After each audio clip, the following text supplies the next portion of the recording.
Okay, class.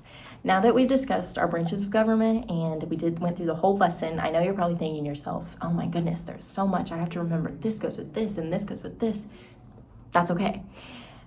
I know you're probably thinking that in your head. So the activity we're going to do today is going to let you categorize your information on paper.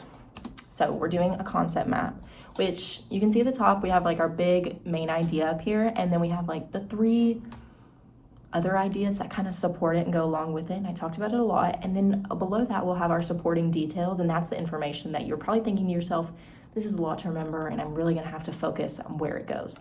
So the reason we're going to do this concept map is going to let you categorize which information, which details go with which big idea, okay? So I want you to be able to write this down because writing things down, it really helps us remember. And we're going to be able to practice using all this new vocabulary. We learned so many of our 5th grade history terms, and it was probably a lot. But it's okay if you don't remember some of these terms because when we work today, we're going to work in partners. And by working in partners, like if I had a partner and he remembered a word that I didn't really remember and I don't know what the meaning of is, he can help share that with me and I can learn even more. So that would be one of the things for our EBEL students. Maybe they can use others to bounce ideas off of and learn some more content, as well as the writing portion. They're getting to practice physically handwriting all of this important vocabulary that we really need to know to be able to properly convey what this lesson was about, okay? So with our concept map, I would need you to get out a piece of paper and a pencil, and you're gonna kind of copy down the boxes and the arrows, make it just like this, and we're gonna fill it out. Let's start with the branches of government. Obviously, that's what we talked about. That's what our lesson was about. Big main idea, okay?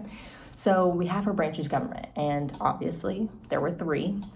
There are 3 branches of government. Now, when I think to myself how to remember the names of these 3 and what they are, who they are, that kind of thing, I've given you some pictures, and these pictures kind of tell you maybe who belongs in it, what they do, that kind of thing.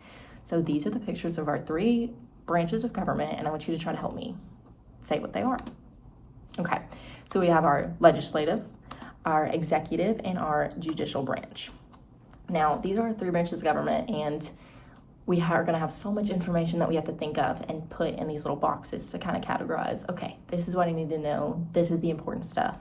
And we're going to mark off all of the important things in our big vocabulary and make sure we understand what that means, okay?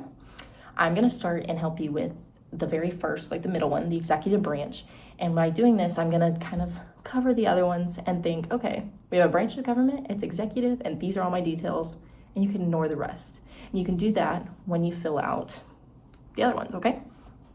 So let's start with my executive branch. I think to myself, okay, my executive branch, who makes up that branch? First thing that pops in my mind is the president. Great. I know the president. Now I know he has a team of people that help him, but I can't quite think of the name. Maybe this is why I have a partner. My partner knows the name of that is the cabinet.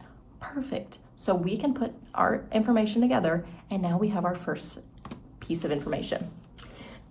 The president and his cabinet make up the executive branch. Okay, perfect. We have our who. Now we have to think to ourselves, what is the job of the executive branch? What do they do? I know every part of the branches had rules, okay? So when I think to myself, I think the executive branch they manage the federal government, okay? They manage it. Now, what else do they do? They enforce the law. I know they enforce the law. Let's think one more thing. Maybe if I had a partner right now, this is when I could bounce my ideas off of them, or I can look at what I'm going to give you a little bit later. I haven't told you about this yet, but you're going to have a word bank, okay? So when you look at your word bank, you are going to kind of maybe see a word that sparks your interest and think, oh, yeah, that's it. So the executive branch manages the federal government, represents the country, and enforces the law. Maybe if I saw represent, I could remind myself, oh yeah, that's what it does. So when I write my answer, I'm going to write it in a complete sentence so I can say strong, straight to the point, this is what I wanted to say. I know this is true. These are my vocab words, and I am a smart 5th grader, okay? Now, we have the who and we have their jobs. Now, there's one more thing. We have the 3 branches and we know that.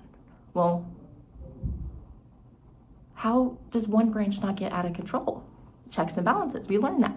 We have to remember, how does this branch check the other ones? Okay, well, I remember the executive branch has to check the other two. Okay, maybe the president appoints the judges.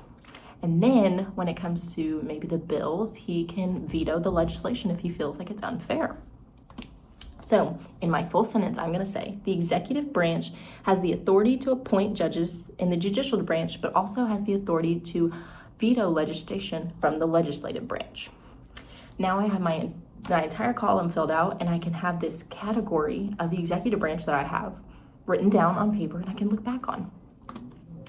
Now, here's the word bank I was talking about, and you can kind of look at these words and think, oh, this is what that means, or that's what this means. And you need to use every word in your word bank, in this word bank, but some of them can be reused, and some of these words I just use in executive, so they're not going to apply everywhere, and that's okay. But when you do this, I want you to make sure that you and your partner are really thinking about the words and how to put them down on paper.